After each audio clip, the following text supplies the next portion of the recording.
Welcome back to Ribbon Candy Hooking. I'm Deanna. Great to see you this morning. Happy Monday. Happy Monday. I woke up in such a happy mood today because it is the week in the U.S. of Thanksgiving. And I am really feeling the festive spirit coming on very quickly now. It is unavoidable, so I might as well embrace it.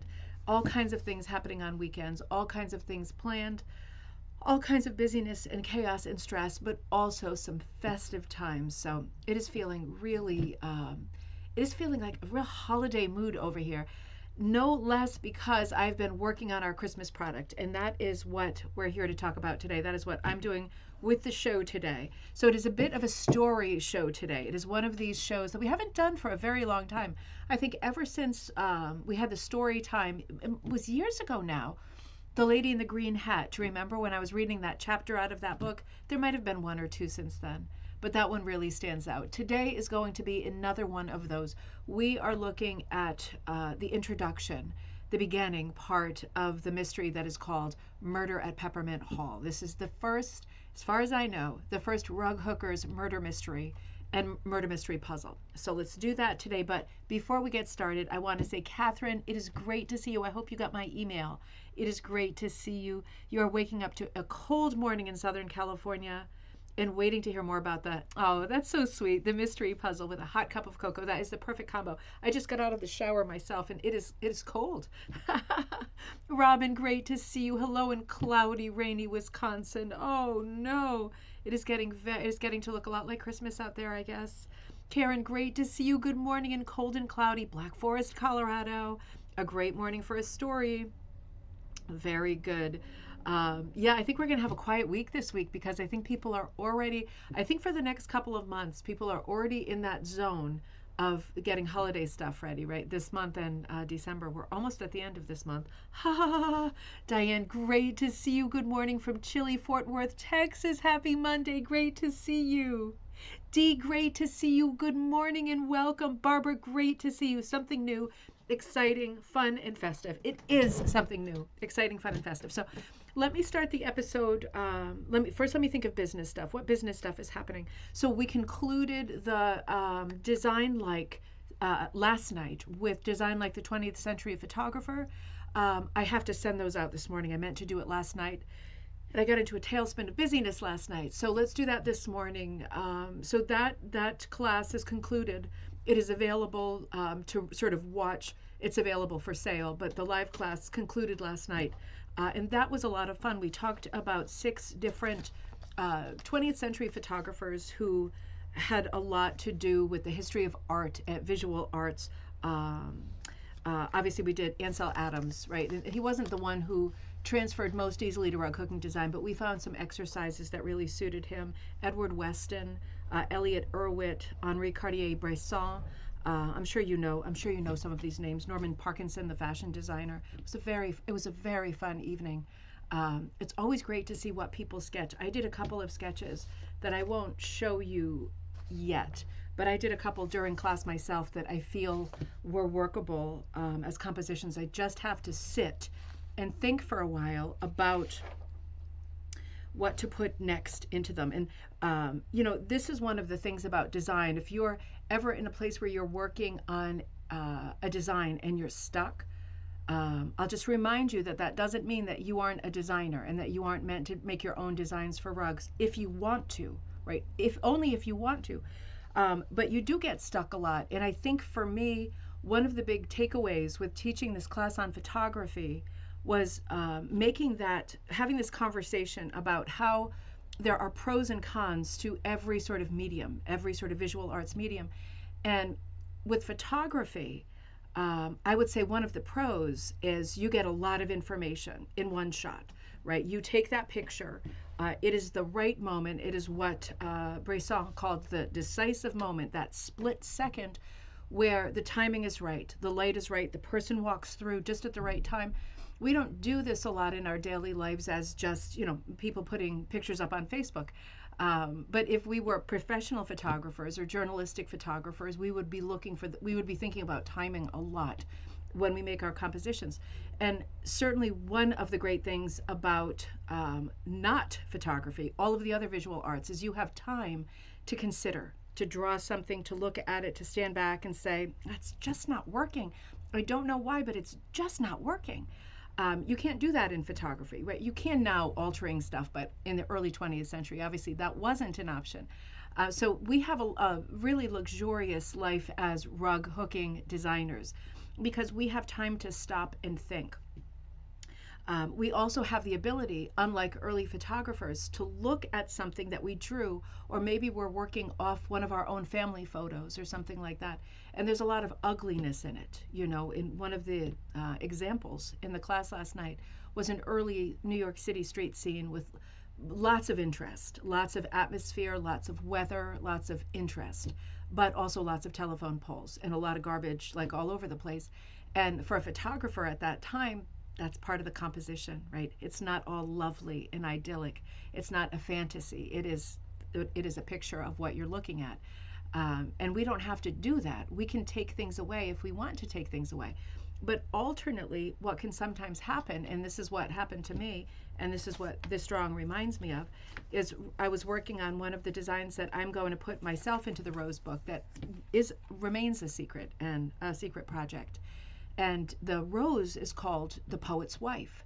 And I drew out the design for it really quickly. I understood exactly that I wanted sort of a nude, semi-nude. She's like, she's very casual, like in her underpants and like a little top, and she's laying on the couch.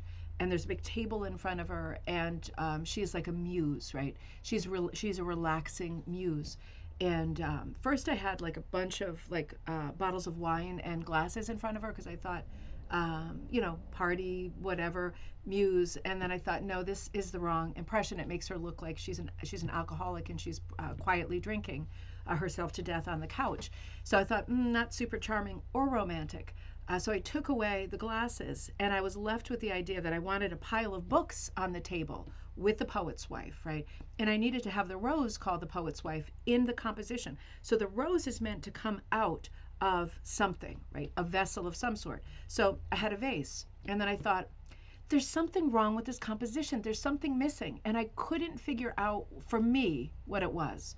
And I had to put it away, and then I worked on it again, and I changed the vase, and I changed what was on the coffee table. I liked her just the way she was. And I thought, it's still not right. There's something missing about the Poet's Wife, because in my mind, the one thing I want to communicate is that the Poet's Wife is like impractical and a little eccentric and lovably artistic, but not a practical, common sense kind of a person. That she had this whimsy about her. And at the end of the day, I sat with the composition for a couple of weeks, and I looked at it constantly and put it away instead of destroying it. Right? I was doing some grown-up times, and I kept putting it away. And eventually, I sat down and I thought, you know what? Instead of a vase, I'm going to have the flower growing out of her handbag. And for me, right, that did it, because it's incredibly impractical. And bordering on absurd to have a bouquet growing out of a handbag.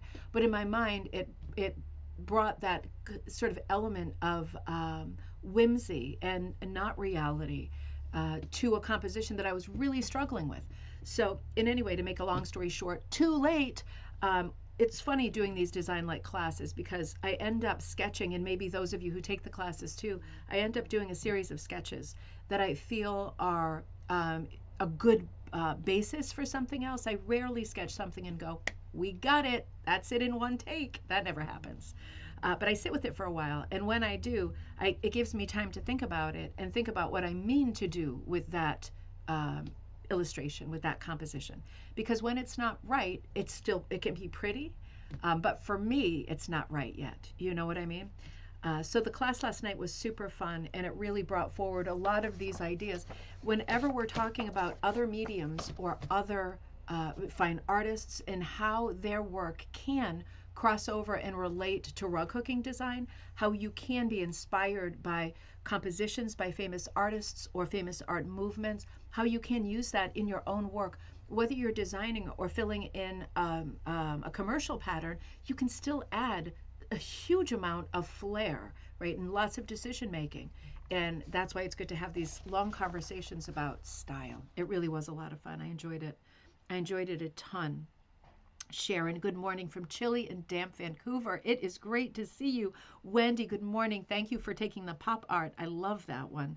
From cloudy and cold western Pennsylvania. Sandy, good morning. Great to see you. Sandy, you love my whimsy. I love you. Thank you for being there. I love what you did with your project for the last book. I wonder if you're doing one for this book. I don't.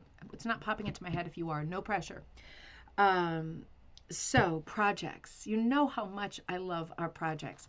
You know, last year and the year before, I put out advent calendars. I decided not to do that this year. It's just too stressful. And for me to make an advent calendar and take that much time figuring out what goes into it, that is a huge project. I couldn't do two projects this year. So I decided, what's different about this year than last year is Magpie. I'm always working on that behind the scenes. I'm always thinking about that. I'm working on my book projects and I'm also working on some of your book projects. So that's what's different. This morning I went into Amazon and I searched books, rug hooking, most recent, newest, right, in order of newest. Our buddy Crystal Ross, her book is coming out in February, but there are no other new books. The Haunted Rug was the last new book. I mean, that was just now. And we certainly haven't talked enough about the Haunted Rug. And I hope you noticed it's both available in the workbook form and in the hardcover form. I have both, and they are both beautiful. I love the hardcover one. It's like a coffee table book. In any case, the point is there's not enough rug hooking books out there. So I've been working on that like a stooge, like all the time. So this year I had to really make a focused decision very recently about what I was going to work on. As Judy and I were finishing up, we are now finalizing, and the current Magpie is going to print now. So that's like that's coming right up, but it does take a while to put those together. Magpie is becoming longer and longer, right? More and more submissions. It's hard to choose what to work on, but I do remember that last year, Goretti, great to see you. I do remember that last year I told you I was making this murder mystery puzzle over Christmas. So we went up to my mom's for Christmas and we all stay there. And it is a tradition for my sister and I to make a mystery puzzle, that we read the story and then you make the jigsaw puzzle. And, it's hard. It's meant to be hard. And then you look at it, and we typically refer back to the story and go, "Ooh, wait a minute. The sheet music was left on the windowsill, not on the blotter." That kind of conversation, and we love doing that. Sometimes we do two murder mystery puzzles over the Christmas holiday because we can get them done in one day. So we love doing that. The second one that we did last year was a murder mystery puzzle about a quilter. And it was interesting because not much of the story was about quilting. There was a quilt in the finished jigsaw that was a solution. And in looking at the quilt, we were able to solve the puzzle with great difficulty. It was very difficult. But I loved the charm of the atmosphere of it, there being a craft involved in that murder mystery puzzle. So I said in my head, I really want to do a murder mystery puzzle for 2024. And I thought to myself, will I be able to get this done? Because I need an idea. I need a great solution that is not too easy, but not too hard. And I need something that is specifically for rug hookers, rug makers, specifically, right? Not just for crafts. I'm not going to do something with the theme of quilting or whatever. I want to fill that hole that never gets filled for us as rug hookers, right? There's hardly any sort of related series of cozy novels or whatever. Once in a while, rug hooking is mentioned. I'm going to take care of that too. But in the meantime, there's not a lot for us in terms of like related gifts and fun things that have to do with our craft. And I thought, let's fix this year. So incredibly, I was able to write a short story mystery that I think is quite funny. It's short, right? It's not James Joyce. It's not meant to take you into next Christmas. It's meant to be concise, but give you lots of sort of festive and atmospheric bling in your imagination, right? Like feels festive, but is possible to solve once you see the image. So I was able to do that, and then I was very happy with the story. And thank you, Barbara, for proofing, and my mom for proofreading. I need to be proofed multiple times. Dave, great to see you. You're away, but you stopped to say hi. Coffee cheers. Great to see you. Enjoy your time away. That sounds like fun. Sandy says, will the photo class be available by recording? Yep, it is. I can't remember if you got it already, but I'm going to send it right after this. It takes hours to load onto the computer because it's a large file. So I'll send that out right after this live show. And it's available. It should be available online. And when you get it, it'll come to you right away. It'll come to you automatically because I put in both the recorded class and it was like, I think in the end, like a 60 or 70 page PowerPoint in a zip file. So you can actually go through, you see it in the presentation, but you can go through it on your own if you don't want my voice talking over it. And you can actually look at the stuff really close up if you like to. It was a great class. It was very different, but I think it was very useful. So I was able to put together what I thought was a great story that is really for rug hookers. And I wrote in the product description, if you're not a rug hooker, this is intended. It's a product that is intended for rug hookers. If you are not a rug hooker, it is possible to solve the mystery, but it will be harder. But it is absolutely possible given what you're given in this story.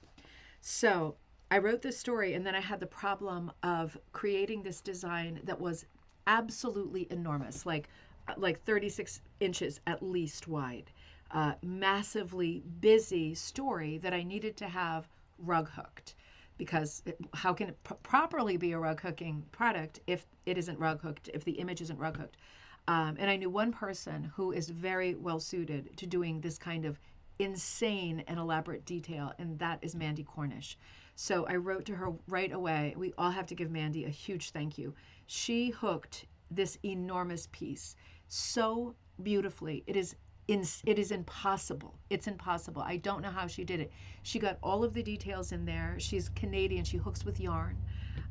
She hooks with the 3-ply Briggs & Little. It is so detailed. It is so perfect. And it is a puzzle of a hooked rug that you will perfectly be able to see everything that's going on. She also hooked the 9 cameos for me that introduce the 9 characters that are in it. So she hooked little portraits of each one. That's not part of the puzzle page. That is part of the product. When you buy the product, you get the full story written out from me, and in it are embedded Mandy's also 9 hooked pictures of the characters' faces. So as you listen to the story, you don't just have a visual image of who the character is. You can actually identify them in the puzzle scene as you're making it and go, ooh, that's Claude. What's he doing over there? For example, that was not a spoiler alert at all. Mandy is really, Mandy, if you can't see the thread in the recorded version, you're getting lots of thank yous.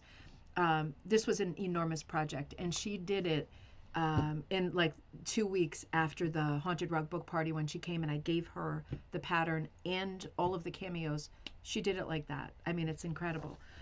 Because without her hooking this image this well, we would not have this product for this season. So we put this up last night, and this is something that is a drop ship. So you're ordering it from us. The order goes to the puzzle maker, the company, and they are printing the puzzles for us individually. This is not a big money project for me, right? So it has to be this way, the third-party shipper, because if I stock them and then you buy them from me, you're actually paying shipping twice, right? So I'm trying to keep the price as low as possible for you so that lots of people do it.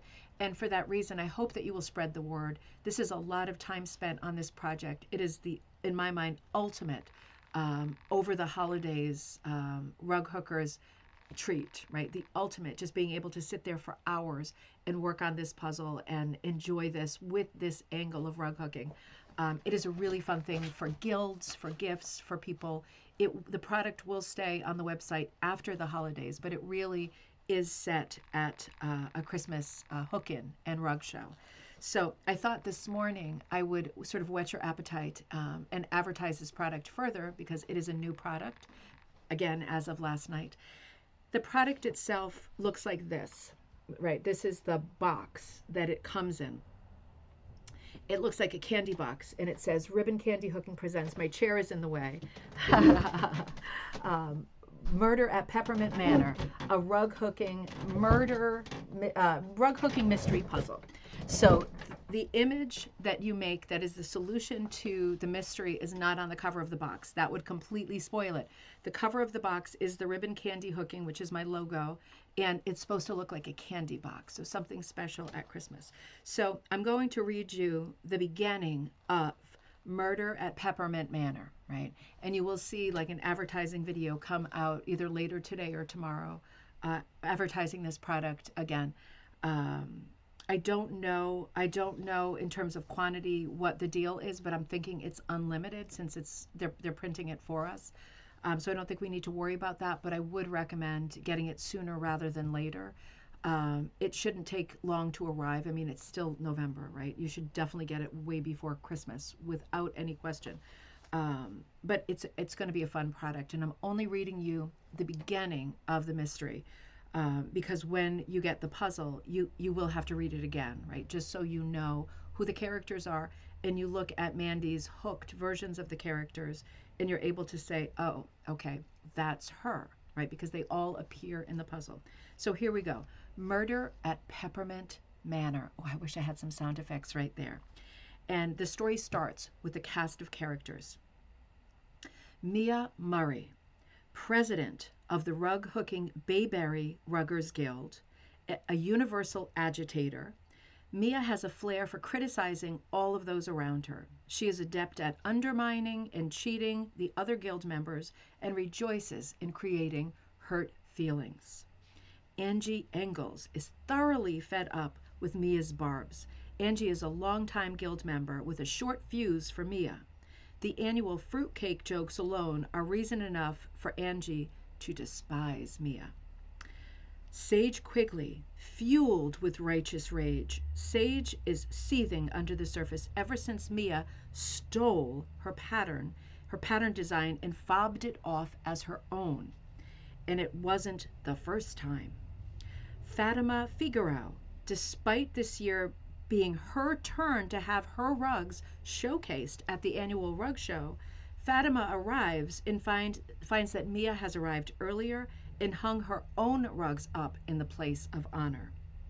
Trish Gardner is the president of Peppermint Hall Preservation Society, and it's Trish's job to be sure that the event runs flawlessly, especially at Christmas when the hall is decorated so festively.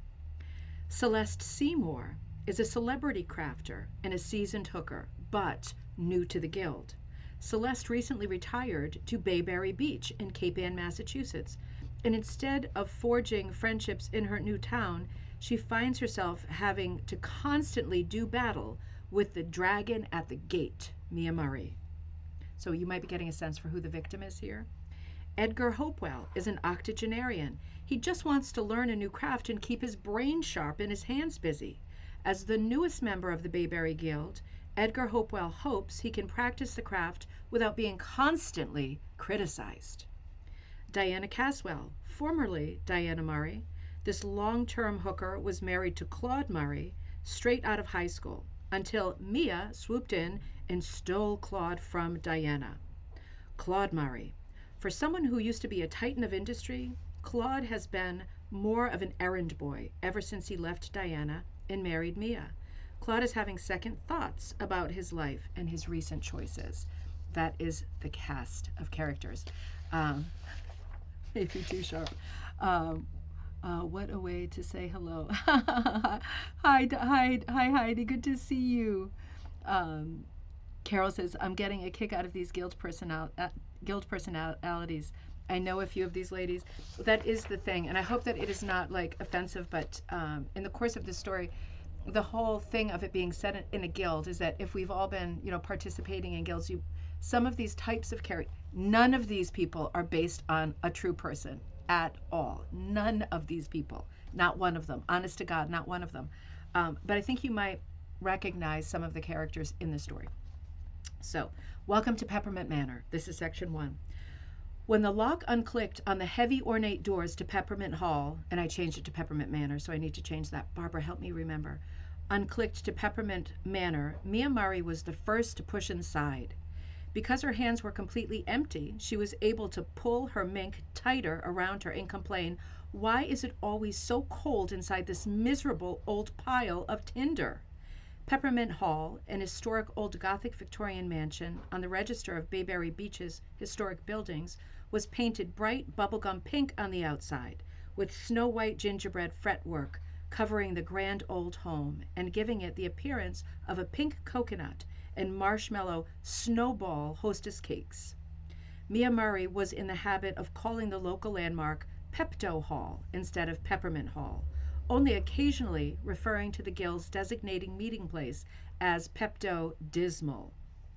Caretaker and curator Trish Gardner was hanging up the umpteenth hollyberry wreath when the guild began to arrive, and still had one wreath strung over her arm like an enormous bangle when the Bayberry Ruggers began to arrive for the annual Christmas event, the Bayberry Ruggers Rug Show and Hook-In. "I've got the radiators on in every room, Mrs. Murray," Trish apologized, "and I've just lit all the downstairs fireplaces. Things should warm up soon." Mia's husband, Claude, always tried to ease a tense situation with humor. "It's a good job the theme of this rug show is Welcome to the North Pole," he laughed, trying hard to de-escalate his wife's tension. "Just put those boxes down," Mia snapped. "I'm too busy for insipid jokes." Claude Murray, laden with more boxes and bags than Santa's reindeer could manage, stumbled unassisted to the nearest table and began to unpack. "Now don't," Mia shouted, pulling her mink tight around her small, fashionable figure. "Don't pile anything on top of my rugs. I don't need them all folded up with their loops mashed into oblivion." Claude unrolled a series of 4 lush woodland scenes, expertly hooked with door, white sparkle wool in swatch sets of spice brown, paprika, old gold, and reseda green. Claude had only been married to Mia for 1 year, but was already well trained in rolling, unrolling, storing, and hanging rugs. "Get them up on the board, will you, dear? Right there in the middle, on top. But before the amateur hour crew arrives." On cue, Sage Quigley staggered in, balancing Tupperware. Her blood-red winter coat was strapped across her torso with so many tote bags that it resembled a drummer's uniform more than a fashion article. "Merry Christmas," she sang out, unburdening all of her bags. "Isn't it lovely and warm in here?" "No, it is not warm," Mia yelled from the next room. "If you feel warm, you must be ill. I hope you're not going to make us all sick just in time for Christmas." "Nice to see you too, Mia," Sage volleyed back as she followed the voice. "Are you busy stealing people's designs or just stealing the best spaces on the exhibit wall?" But Mia had already gone to dicker with her husband about whether the rugs were hung perfectly straight or not. Fatima Figaro had arrived silently, having padded in on fur-lined moccasins, and was standing beside Sage at the exhibit panel. Fatima's lip quivered. "But it was my turn to be featured," she almost cried, looking at the display. "We talked about this at the last guild meeting, and we decided it was my turn." I know," Sage said soothingly, and walked Fatima to the refreshments table in the next room. Sage gently wrested the pastry boxes out of Fatima's frozen arms and began unwrapping and arranging cookies on a tray. She handed Fatima an extra big peanut butter cookie with a pronounced fork stamp in it. "It was absolutely your turn," she proclaimed, and added in an extra big voice, "and we all know it." But Fatima sat absently, holding the cookie with tears filling her eyes. "Why does Mia always do this? She spoils everything, every time. Nothing is ever fun as long as Mia's around." Celeste Seymour brisked in on a gust of frigid air. "Whatever is the matter?" she asked, reading Fatima's expression. Sage spoke up instead. "It was Fatima's turn to have her rugs featured, but Mia got in here early and put hers up instead." "Well, I'll be damned if we're having any of that nonsense at Christmas time," Celeste said brightly as she strode humming in the direction of the display. Celeste Seymour was new to the Bayberry Ruggers, but not new to rug hooking. Being something of a celebrity in the craft world, Celeste had authored many books, even hosted a show on cable, and had come to settle in the paint box perfect shores of Bayberry Beach in her retirement. Celeste was determined to have left the city world of egos and bonfires of the various vanities behind, and she was damned if in her new setting she was going to include any of those petty games and rivalries that she had left behind. I'm going to call you Mimi, Celeste announced, finding Mia at the main display panel, because everything about you is Mimi, Mimi, Mimi. To Mia's astonishment, Celeste tore one of the rugs off the display, and the T-pins went flying. Why are your quaint little forest scenes in the center yet again? Celeste drilled. She can't fit hers in around mine, Mia boomed, snatching her rug back. Does the world really need any more of her lowbrow little sheep? Does the world really need any more of your biscuit box landscapes? Celeste countered, grabbing for another rug. It doesn't matter, Fatima cried, rushing over from the doorway. It's not worth fighting over at Christmas. Mia will get what's coming to her, but don't let her ruin the party. Celeste wrapped an arm around Fatima and relented. It's Peppermint Manor after all, Celeste scoffed, not the Folk Art Museum in Manhattan. Claude was just barreling out into the cold in search of more T-pins when he collided with Diana Caswell, coming in. Oh, Diana gasped, bumping into Claude. She was still not used to seeing him at the Guild events. Diana, he stammered awkwardly. Diana, Merry Christmas, he managed and rushed out. Diana bent down and picked up the rug she dropped. Nostalgic little scenes of skaters on a winter pond. Diana had been married to Claude until 2 Christmases ago, and she still remembered their evening custom of winter nights skating on Ice Pond before dinner. Are you all right, Diana? Angie Engels asked from the doorway. I just saw Claude rush out, the bastard. It must be awful seeing him here with her. I'm sure he's very happy, and he deserves to be happy. Everyone does. He used to seem happier with you before Mia decided to vamp in and spread her as long as he's happy, that's the main thing. And it's Christmas, Diana pleaded. Let's let bygones be bygones. But Angie was loyal. She was an unforgiving friend with a long memory, and she continued to stew.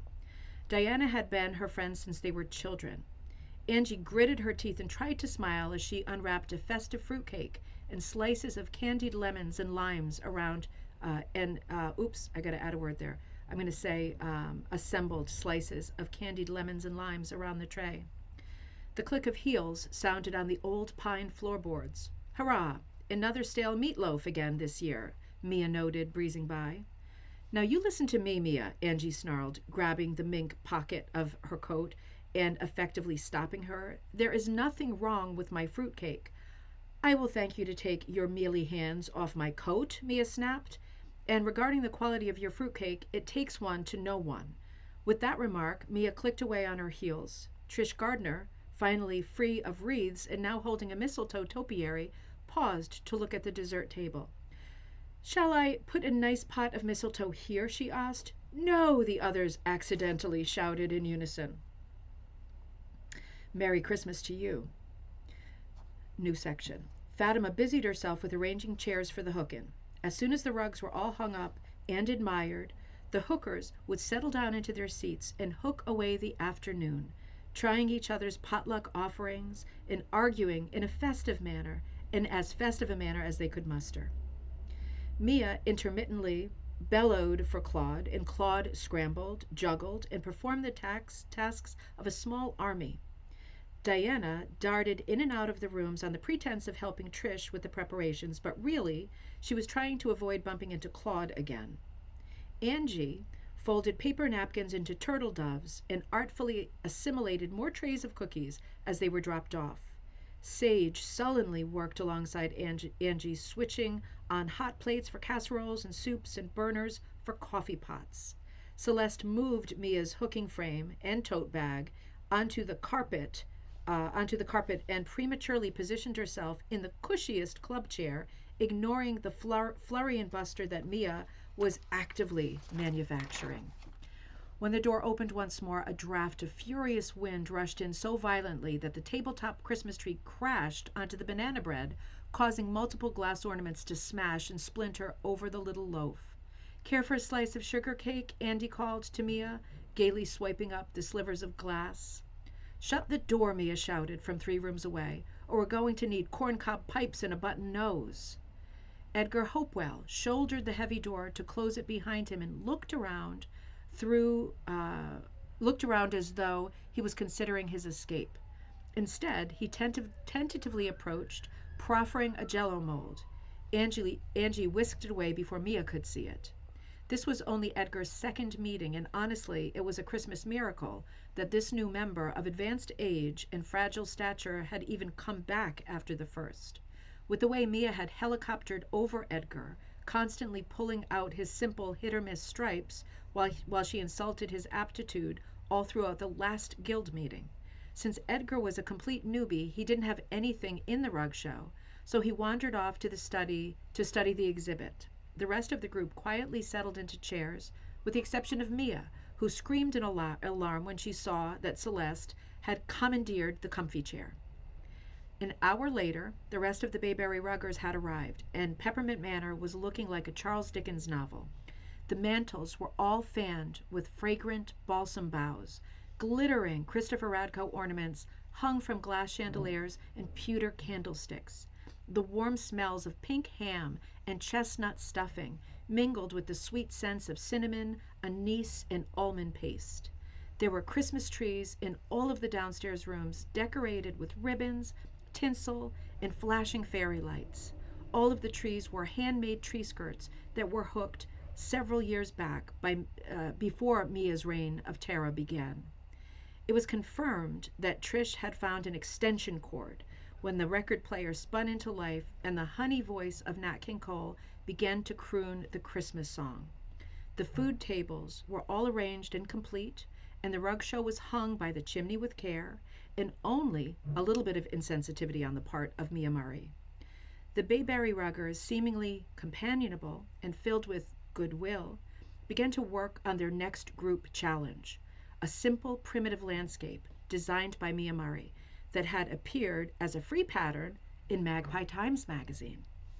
Sage Quigley, having visited the sideboard several times, but who was counting, slammed down an empty port and yelled over Nat's voice, "Honestly, Mia, I can't believe that you would even pass this off as your own pattern when you saw me hooking this just a few months ago." "That was Rosebud Dreams," Mia purred in a bored contralto. "This is Rosebud Daydream. They are completely different patterns." "The only difference is one rosebud," Sage shouted. "One rosebud."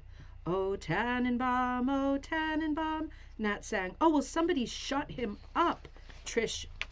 Will you go shut him up, Trish? Angie swayed. It's hot in here," Mia noted, smoothly changing the subject. "Claude, be a dear and take my coat, will you?" Claude sprang up from his chair in the corner, where he was slouched, reading the last chapter of a thriller. As he stood, his red cashmere sweater caught, and his soft, furry belly was revealed for a moment. Diana pulled her eyes away and refocused them on her pattern.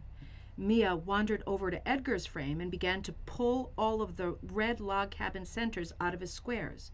"These loops are about as even as Diana's front teeth," she noted unnecessarily. "Oh, Mia," Angie yelled, "I hope you choke to death on my fruitcake." That remark caught the attention of everyone, even Fatima, who was staring off into the next room at the exhibit panel, which should have been hers. Celeste broke the silence by laughing loudly. "Sage, show me where those drinks are coming from, will you? And Mia," she added, indicating her chair, "don't even think about jumping into my grave unless you want your skinny legs broken like toothpicks." As the two exited the hookers returned to Rosebud's Daydream. The record played, dropped the second album, and Bing Crosby's White Christmas began to play. All was quiet and bright as the afternoon wore on. The snacks were snacked, the drinks were drunk, and even Mother Nature obliged by giving them a storybook view of softly falling snow out the picture windows. Suddenly, a piercing scream broke through the carols.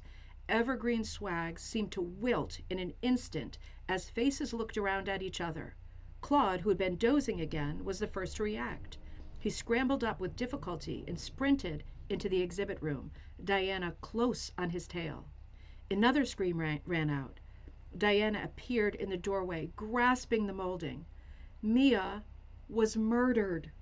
"Say that. Mia Murray was murdered. Say that fast 10 times, Celeste chuckled. "No, really, Mia is dead." Everyone ran to the room with the rug show, and it was true. Fatima, the first to find Mia, was crouched on the floor leaning over Mia's body. One of Mia's rugs was clutched in her hands, a snowy little woodland scene, but now gory with red blood. A shocking wound on Mia's left temple was clotted with dark red blood. Claude fell to his knees and desperately clapped a large hand over Mia's wound. "Call an ambulance," he commanded, his voice wavering. And that is where I have to stop, because the next part is called Somewhat Less Merry, and that describes the appearance of the paramedics and the crime scene, and the scene that happens after the body is discovered. And the last part is called Can You? And then there's a solution. So, magpie times. Rita, you made it through the surgery. I hope you did well. I hope it was easier than you thought. Nothing botched this time. Yeah, so this has been fun. I could see I have some typos in there, so it was good that I read it out loud. I'm going to read the whole thing through. And they're not typos, Barbara. They just don't flow well, so I have to fix it for myself. But the beginning part, that's probably 2/3 of it. There's only, I read pages 1, and it won't come as pages to you.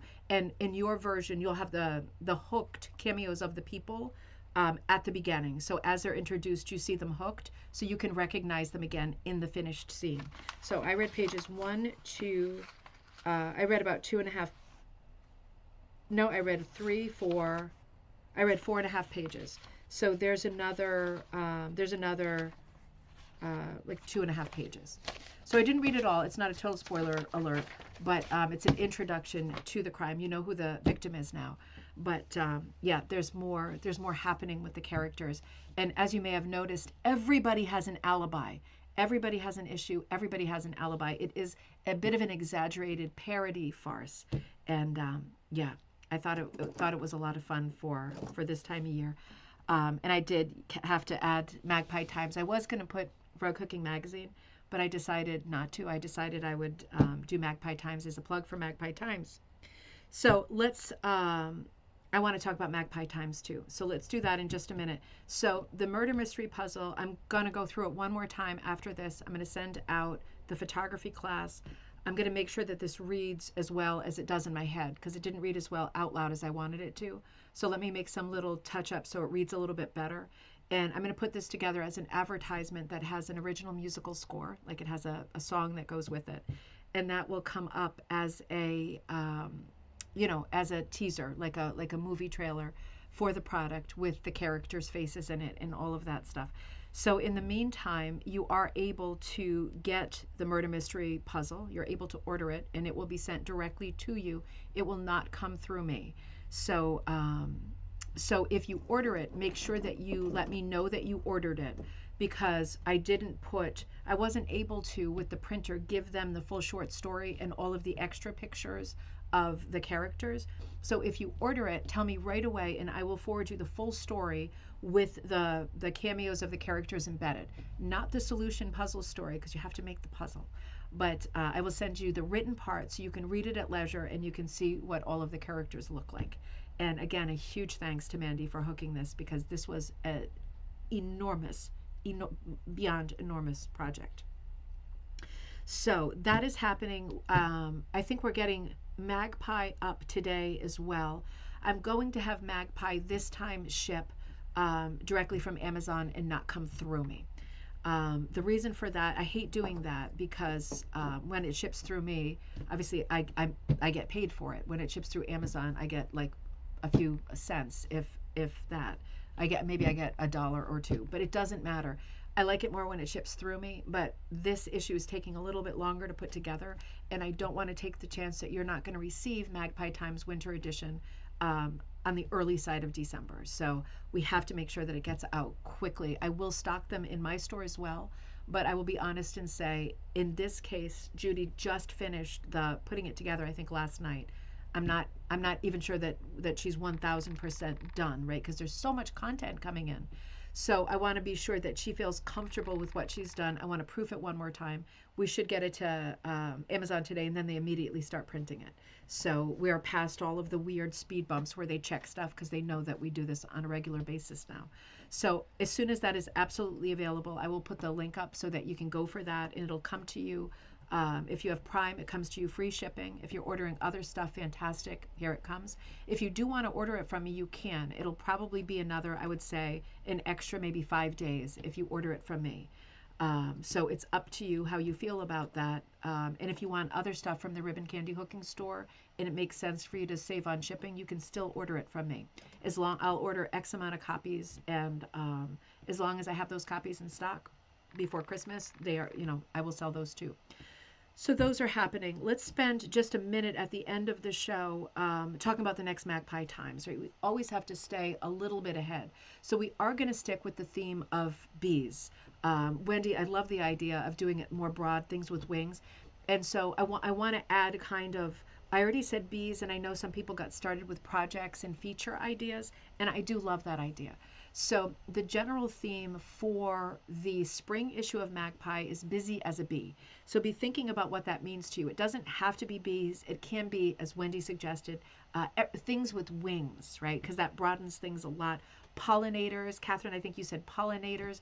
I want to stick with the theme of, again, it's a spring theme. So if you have something else that is spring themed, go for it. But there's always like a subsection with things with the main theme, and the main theme is bees. So get thinking about that and what you might make. Now, I just want to remind you that it is a rug hooking magazine, but we do feature other fiber arts. So be thinking about things that you have made, things that you might make, things that you would like to make that have to do with bees and insects, things with wings. Be thinking about all of them, and not just in a rug hooking context, although, again, primarily we are rug hooking. I would love to see some pieces that are more sort of quilt, embroidery. We've been doing more embroidery, needlepoint sampler stuff on the show. I'd love to see more needle arts. Anything different that's fiber, right? Also, three-dimensional stuff is a lot of fun. If you have anything that fits that category of that I just described, or you have an idea and you think, oh, I've been meaning to do this project and it fits right in there. Maybe you want to turn it into a feature article. And if you do, just let me know. Write to me at either ribboncandyhooking@gmail.com or magpietimesmagazine@gmail.com.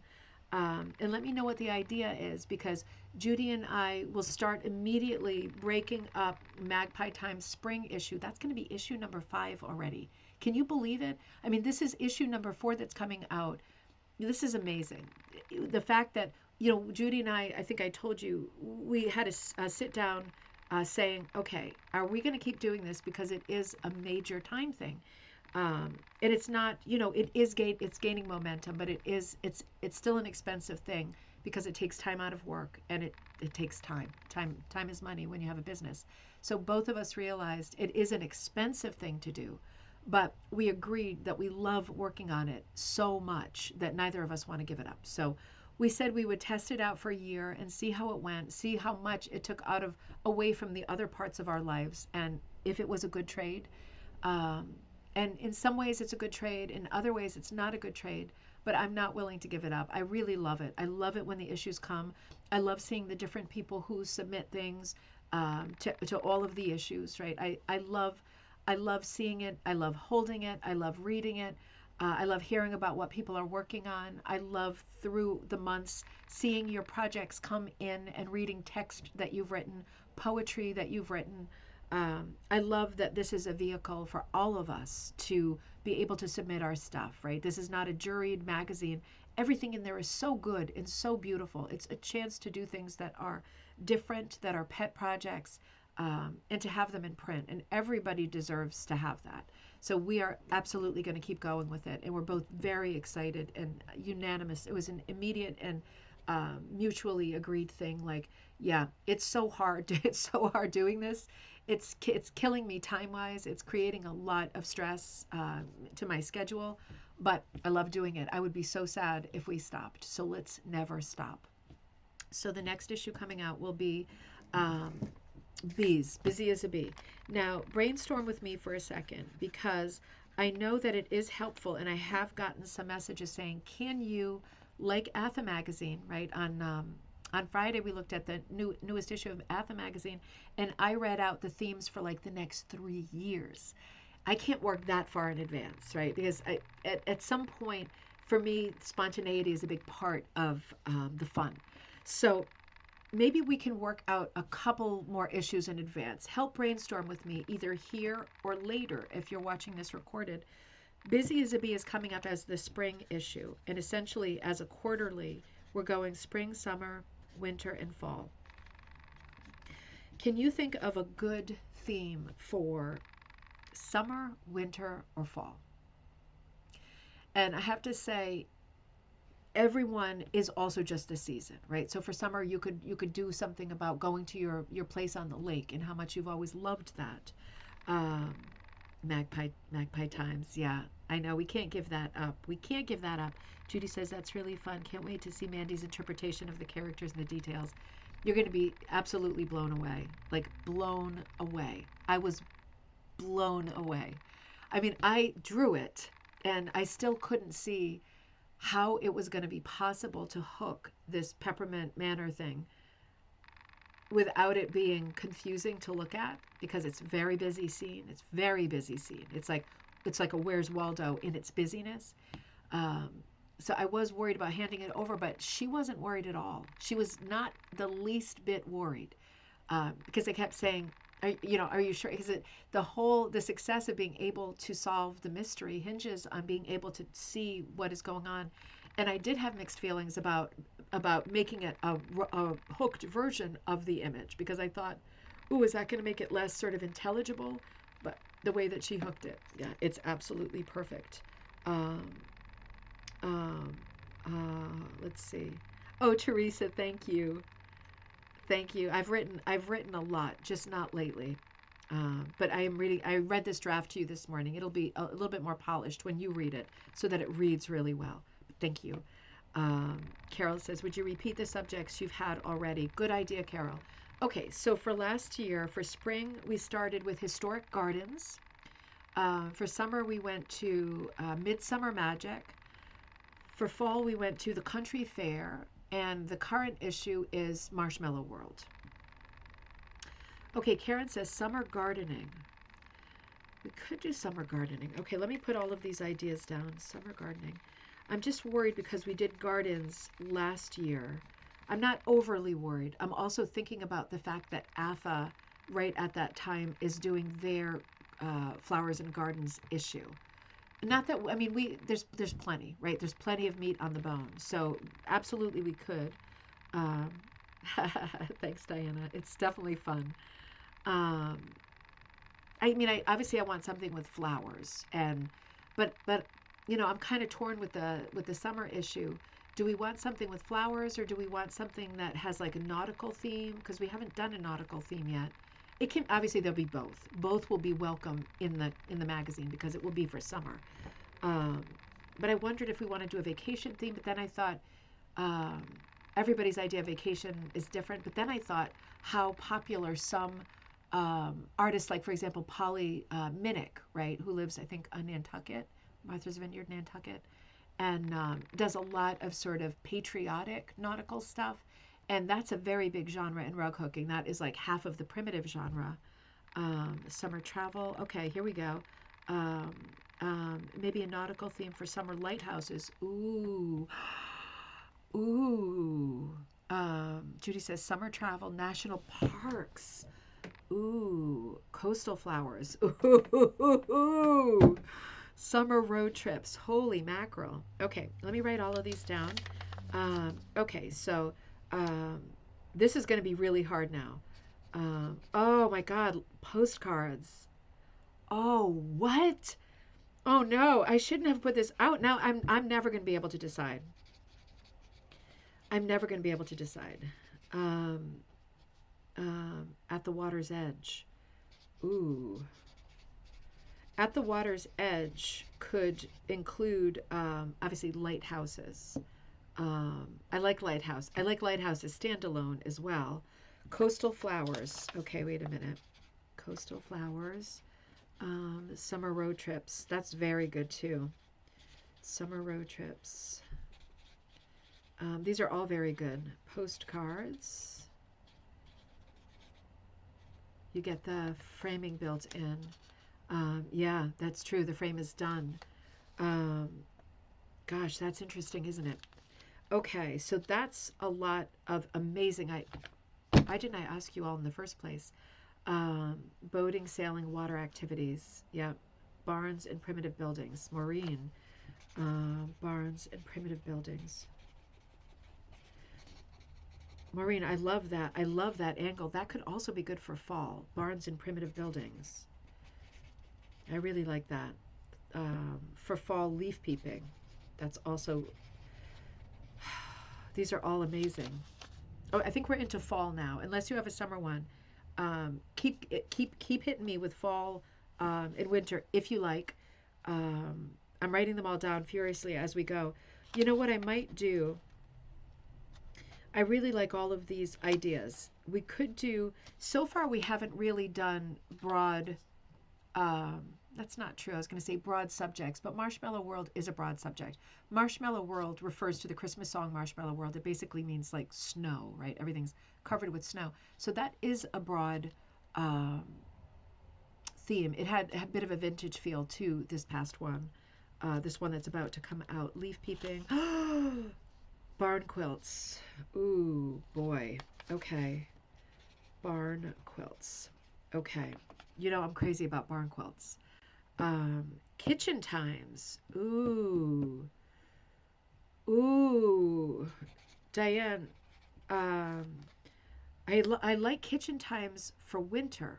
Like, what about like the holiday kitchen at winter? I don't know if that's a catchy enough title, but I like the idea of it. Um, I really like the idea of it. That is warm and fragrant and cozy, very seasonal without being Christmassy and offensive, right, to people who don't celebrate. I don't think that anybody here thinks it's offensive. I just want to be super inclusive, and I want to put stuff in that appeals to everybody. Wow, I think we killed it. I think we got it. So okay, so let's just recap.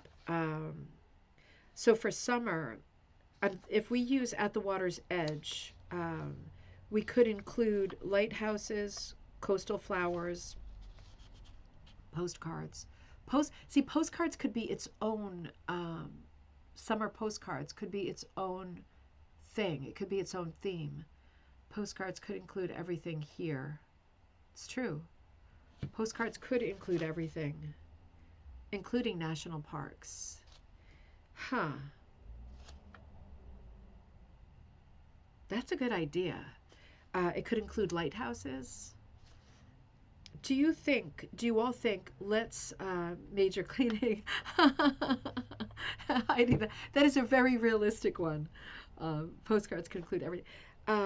Okay, so let's hold because I really like the ideas that we have. I already like the winter, and I love the idea for winter of doing like a holiday kitchen theme. We can keep brainstorming that. I don't want to be a pig and call it, but I really like the idea of the kitchen for the winter theme. Um, I really like the idea of for the fall, road trips, and barn quilts. Um, Boy, this is going to be hard, isn't it? This is going to be hard. Okay, so let's hold on that. Let's ruminate on fall and let's refine our idea for winter. I don't want to just like close the selection. Postcards could be a section. That's true. Postcards could be a section. Um, what else? Say something like postcards, like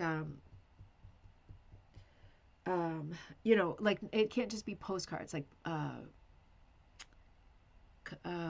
um, something postcards. Help me with the title if we go for postcards. Judy says the hearth is a central winter theme without having it to be especially Christmassy. Isn't that perfect? Yeah, I think the hearth. Ooh, the hearth and kitchen crossover too. Travel posters. Oh my God. All right, this is going to be really tough. Okay, so Okay, Maureen, travel posters. Let's keep. I'm gonna wait because you all send me messages after the show.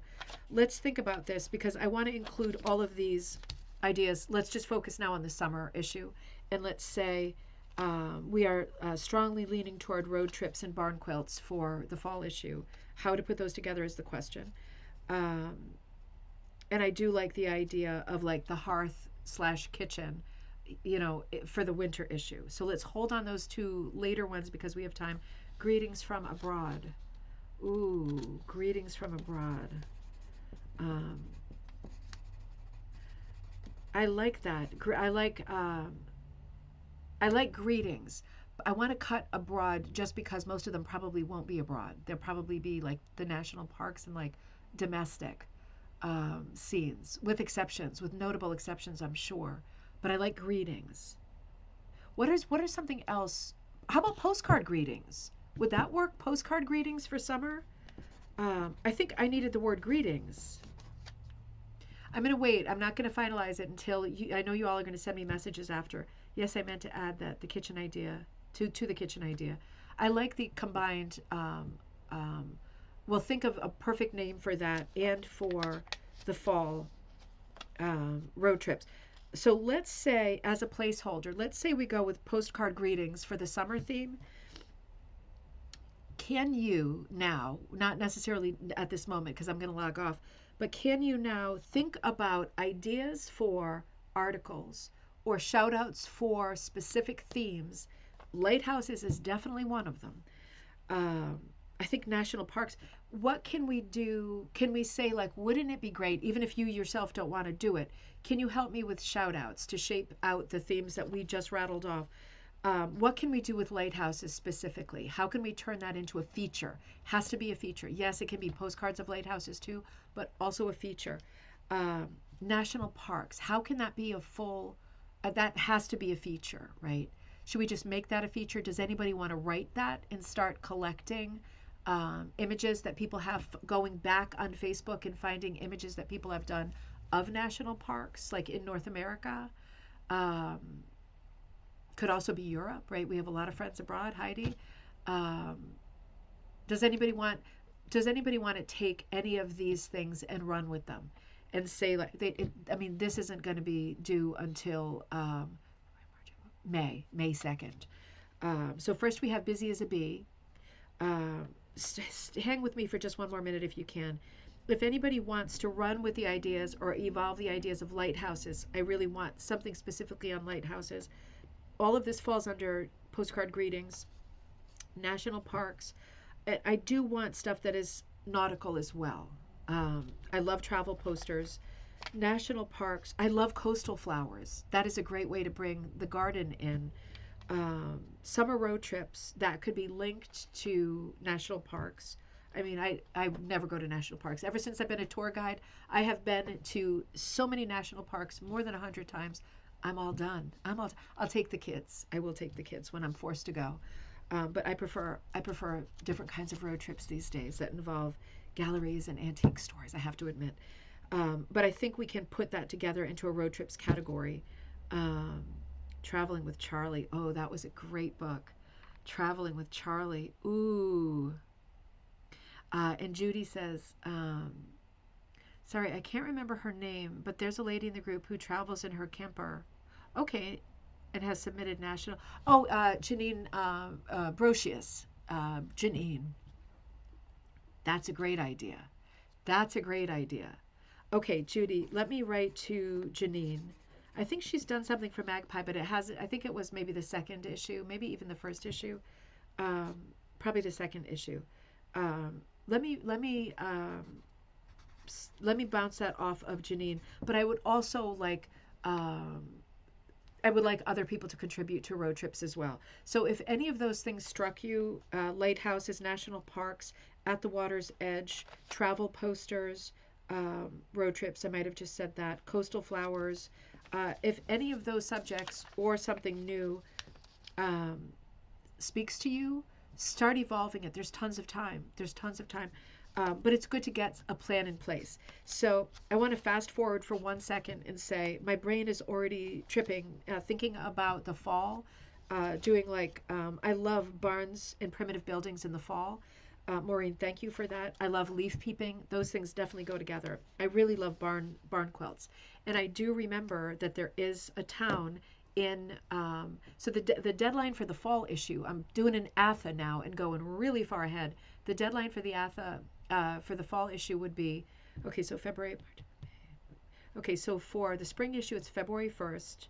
Spring, February, March, April, May. So May 1st for the summer issue. May, June, July. So August 1st for the fall issue, and November 1st for the winter issue. If we're gonna, get things out like at a good clip. I know that there is a town, I think it is Hoosick, New York, that I've traveled through by accident, where there are countless barn quilts up in the town. And I keep saying, and I am going to do it, take a road trip through there, photograph all of the barn quilts that I see, figure out what quilt block they are. And I've been wanting to do something with that project. Maybe it's working into that issue of Magpie Times. The reason I say that is because, do you have a town near you that has barn quilts all over the place? And could you do a little road trip and document that so we can turn it into a big feature for the fall issue of Magpie? One more thing. Busy as a Bee. Can you do your magic again for the next issue, the Busy as a Bee issue with bugs and butterflies and things with wings, bees? Does anybody have anything like that, like boom, boom, boom, boom, coming out of the gate? Other things that are related that we can kind of link on for sort of Tinder to get going on ideas for the next issue, which is the spring issue of Magpie. Um, Coastal flowers, fauna, shells. Judy says, I can do a road trip, but it would definitely help. But I would definitely help hook barn quilt designs. Absolutely. Let's do that. Let's do that. Let's organize that, Judy. I love this idea. I love this idea. To be honest, this is one of the ideas that has been on my notebook for like a book idea, but I have never been able to, in my mind, because I have so many ideas for things I'd like to do as soon as possible for book ideas. I've never been able in my mind, in terms of a book project, to be able to sort of justify the idea of doing a book, not magazine. Right? For magazine, this is amazing because people could hook, punch, latch, Rhea, mini punch, whatever, embroider barn rug designs because they're essentially quilt designs, but we would get some amazing photography into that issue that was from us respectively locally where our barn quilts are in our neighborhood. Wouldn't that be amazing? Oh my gosh, my mom's cookbook. Okay, wait a minute. Let me do this in order. Cindy says Pennsylvania has tons of those. There is a group that pays for the paintings of quilts on barns. I would love to travel and take pictures of those. Done. Gentleman's handshake. Just kidding. I'm not going to hold you to anything, but I'm shaking your hand because that would be amazing. That would be amazing. Sandy, if you plan to do that and you want company and you let me know, I could totally come out that way and book up a hotel or something for a few nights so that I could take a road trip with you if you wanted company. That could be really fun. That could maybe be something that we organize, like a few of us get together and do that and maybe find a house or hotel or something where we could hook some of the quilts or finish them off, but also take photos together. That could be really fun. And we'd be planning ahead for that issue, which would be really good because I've been wanting to do that. Diane says kitchen time. So the next winter's issue, I could also do some recipes with family stories that go with it from my mom's the cookbook Apron Strings. Yep, your mom's cookbook. That sounds amazing. Doing like things with recipes and images with food for the next winter issue. That would be amazing. The Pennsylvania State Grange would be so fun. Sandy, what do you mean, like to visit, or do they have barn quilts there, or you think there's a chance that we could get in there and, ooh, okay, interesting. So I didn't complete my thought because I'm ADHD. So I've never been able to, in my mind, make a connection between hooking barn quilts. And I have been wanting to do this as a book because I have been wanting to organize a book, even if with you all helping, obviously, where we hook quilt designs. Does it, tell me the truth, does that even make sense? Like, do we need to have a book of quilt designs that are hooked? is that appealing, or is it like, why not just look at the quilted versions of the quilt blocks? Give me a dose of reality, because sometimes I'm crazy. Well, sometimes. Um, but I am thinking about that, because if we're going to really dig into this, we could, if we think that it's like a worthy project, we could create a book where we're traveling from region to region, and there are like full chapters from like one person of their region where there are all of these photographs that they've done, and then some of them are hooked. You know what I mean? Because none of them are like mind-blowing patterns, right? Because if you're a quilter, you've already seen the patterns. So it's not like we're looking at patterns and going like, oh my God, I've never seen. It's the idea of doing a crossover textile project. What about, Maureen says, what about adding barn advertisements like Burma Shave? Oh, I really love that. Oh, I really love that. I think that's real. I like the whole barn thing. See, that is its own thing, Maureen. That's a great idea. That's its own thing, like the old advertisements and signage that you see, like the American Pickers style stuff that you see on barns. That is a great idea. We have to be careful about the ad. That's the only thing, because not for photography, but for patterns. Um, some of them would be, I take that back. It's only a problem if I put something in as a free pattern that's not copyright free, and I won't do that. So we can go full blast on hooking images on barns and advertising. I will check, and I won't put things that might be problematic in as free patterns, but we can still have them in as hooked designs. That would be super, super fun.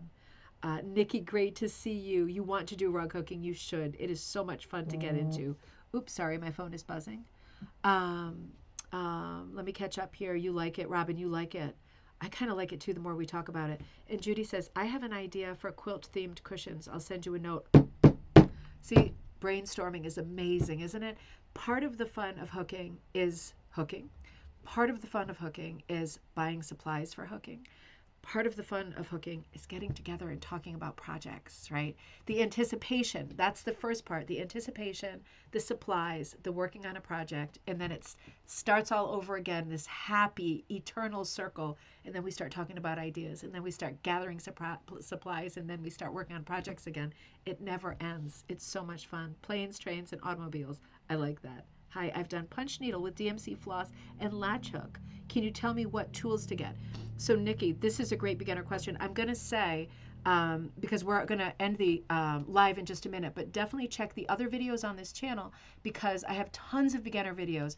You will need a hook, right, that looks like this.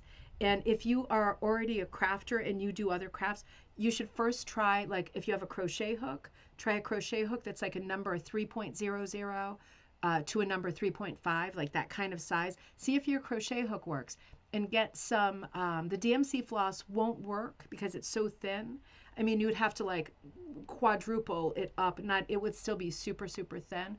DMC floss is great for mini punch, but for regular traditional punch with like this kind of a punch needle, or rug hooking, something thicker, like any kind of yarn, anything that you cut up into strips with a pair of scissors is totally going to work. Old clothing, anything, denim, any kind of material from the store, you can hook with it. But first try your crochet hook to see if that works. Just try that first. Put it into like a wooden hoop if you have a wooden hoop, because you need it to be tight. Watch some of my videos on how to get started, and just do those basic things. Start with the basic things. See if your hook works okay. Cut your strips up with scissors. Do everything easy peasy. Get like burlap. Get burlap from the store. Make sure it's not unraveling as you go. Make sure it's in your hoop really good. Get your burlap. Draw a design with a marker, like something that you like, a Christmas tree, a heart, a hand, like a whatever, a flag, and anything, a little house, your pet, anything, abstract, just shapes. And use your crochet hook and see what's around you. Cut up something that's ruined, or grab something, but don't buy too many supplies until you get going and you see what you like the most. Then you can start hoarding your supplies, and then we will help and enable you to hoard your supplies. Super, super easy, but I do have like over 1,000 videos up there that'll help. You can actually see my hands doing it and all that stuff. Lots of people have videos up, but I hope that you like my channel. So we will definitely help you along the way. And that reminds me, this coming Friday, I will be away for Thanksgiving. So our live show at the end of the week will be Sunday night at 7 p.m. Eastern Standard Time. And it will be gallery night. Nikki, you should log on Sunday night if you can. It will be recorded. But on gallery night, start sending me all of your pieces, ribboncandyhooking@gmail.com. Start sending me all of your pieces. Because we're going to be looking at those on Sunday night. Sunday will be, let me just say the date so we know we're talking about the same thing. So if today is oh my God, is today the 25th? I thought Thanksgiving was the third Thursday. It is definitely not the third Thursday. I thought we had one more. Oh my God, my eye just started twitching. It actually is the third Thursday because Thursday was a Monday. Oh, my eye just started twitching. Okay. So on Sunday, the 1st of December, we will have gallery night at 7 p.m. Eastern Standard Time. So be sure you're sending me your projects. No theme. Let's see what you're working on. If you're working on holiday stuff, great. If you're working on summer stuff, great. Doesn't matter. Let's see what great projects you are working on. I also want to remind you that National Raw Cooking Day is Thursday.